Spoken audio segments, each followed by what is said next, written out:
Now, for a moment, let's back up. We've gotten so far, we need to go back to verse 5. I want to show you something in verse 5. Because I want you to think about what was the greatest miracle that Jesus accomplished. Was it raising people from the dead? Well, it was a great miracle, but almost all of them, in fact, all of them, died again, right? All of them.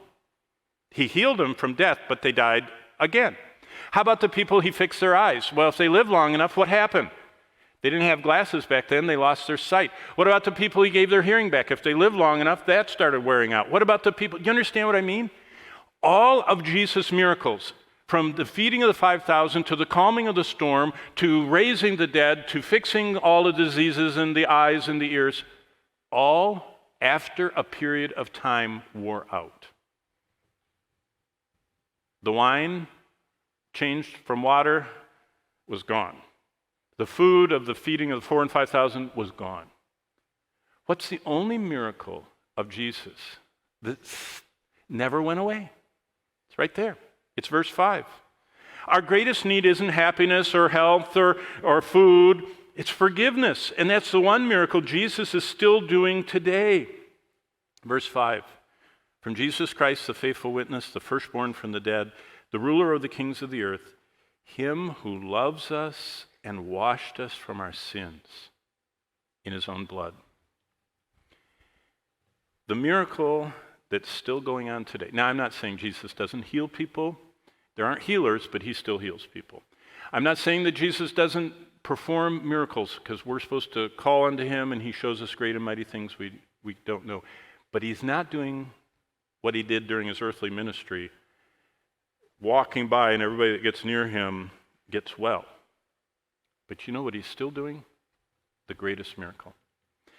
I think we need to think about that. Sometimes I don't think about that. I was actually working on this material. I was editing. This class is from a book I wrote called Living Hope for the End of Days. It was my dissertation at Dallas Seminary.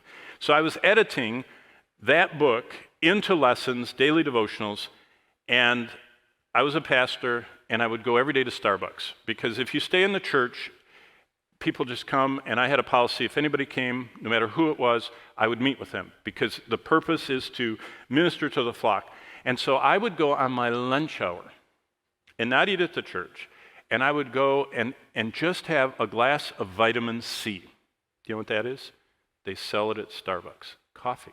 And so I would go have my vitamin C and sit there, and I found this little corner in Starbucks in this downtown one that was uber busy. I mean, no, they didn't have Uber. It was busy. And the line always went, there was a turnstile, and it went out the door. It was the busiest Starbucks in that town of 1 million people. And I would, I would stand in line, and I'd read, and I'd get my drink, and I'd go over to my corner table, and I'd sit there, and I'd spend my hour editing. The problem is getting my drink. Every day, when I would get my drink, this barista would slide it across and look at me. And I would look at him. And I noticed a lot of things about him right away. One thing was he looked like Eminem used to look. Black, the black ski cap thing close to his head. Black everything. I guess it was called goth or something back then. Everything was black. But it wasn't just black. He had metal everywhere. He wore big, like log chains when he walked behind the Starbucks counter. I didn't know they let people dress like that at Starbucks. So you had to wear the green apron, but maybe it was good.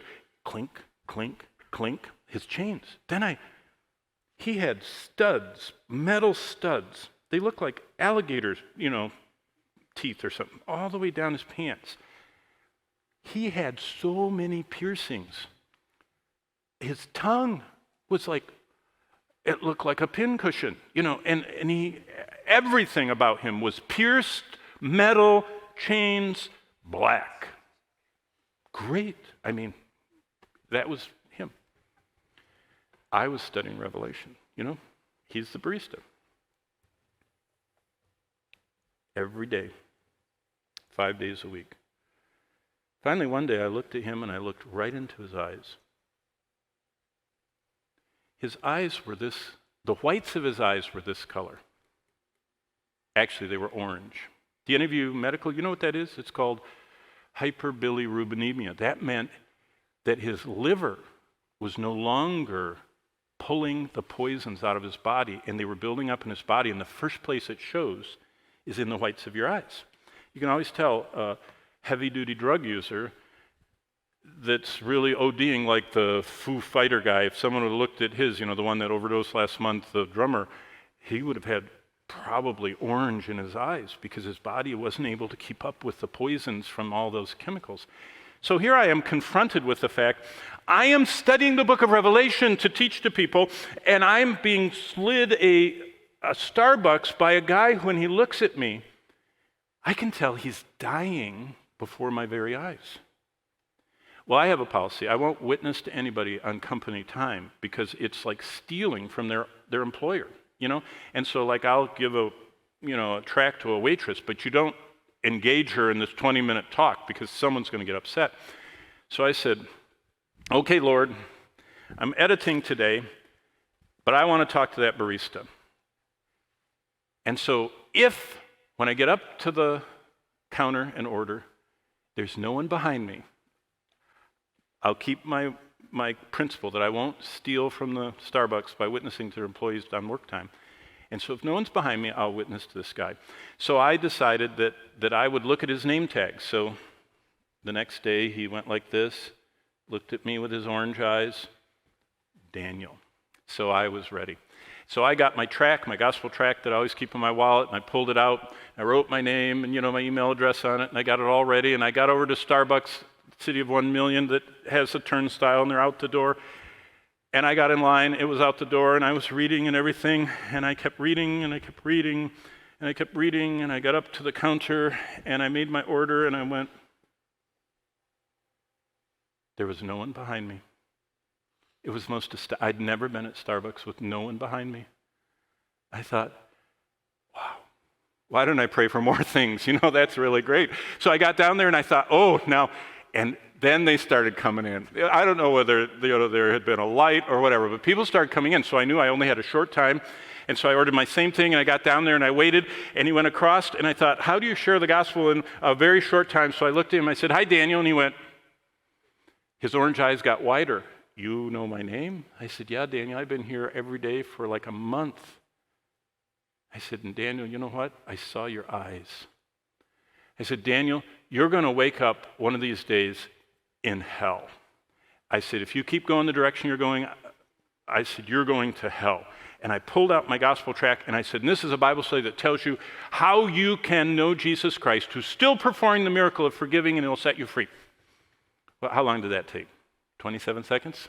Handed him the tract, went off to my little table, edited another chapter, couldn't wait. And by the way, I wrote down Daniel in my prayer guide and my little thing in my Bible where I pray for people. I prayed, and said, Lord, I can't wait. I'm going to follow up tomorrow. You can let the people be in line. I'll follow up without any miracles, And I ordered, and I went, and I said to the cashier, where's Daniel? She said, all of us are asking that. She said, where's Daniel? She says, we're all asking that. She said, did you know yesterday at 2 o'clock, he walked out the back door of the building and he's never come back? I said, oh. Next day, where's Daniel? She said, no one's seen him since 2 days ago. A whole week. Where's Daniel? And then I really felt bad. I thought he probably died. He's behind the dumpster. I actually walked around to see if, Daniel had collapsed by the dumpster when he was taking out all the cups everyone uses. I prayed for him, and then I kind of forgot about him. And basically,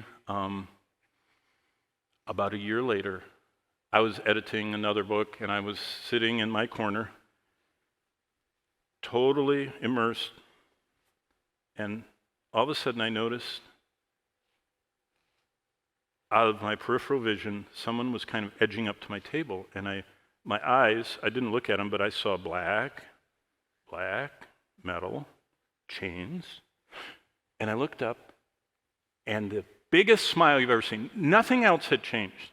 I mean, he had every metal and chain and his M&M hat and everything else, but he had a radiant, huge smile and big white eyes, and he looked at me and he said, man, I've been looking all over for you. He says, hey, you scared the hell out of me. And he just went on. And I said, what? He said, you slid that paper to me and told me I was going to hell and scared me to death, but you didn't explain it to me. So he said, I walked right out the back door. And he said, I started walking down the street with your paper saying, have you ever seen one of these? Could you explain this to me? Could you explain this to me? Could you explain this to me? And he said, I walked for about 2 hours until I came to a storefront church. It was called Guts. And everybody there looked like him. I mean, they were bodybuilders and heavy metal, everything, And it was a real church. And they explained the gospel, led him to Christ, invited him to be, he was a drummer in a heavy metal band, invited him to drum for them, and he says, I'm on tour now. He says, I do Christian shows all the time, and he says, every time in the show, they stop the show with all the steam and the lights and everything, and he said, I walk out to the front, and I said, I want to tell you about the time that someone scared the hell out of me and gave me a track. And he gives his testimony.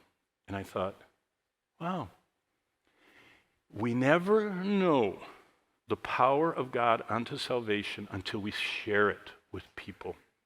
I hope that you'll see God's greatest miracle every time we follow his prompting to share the gospel.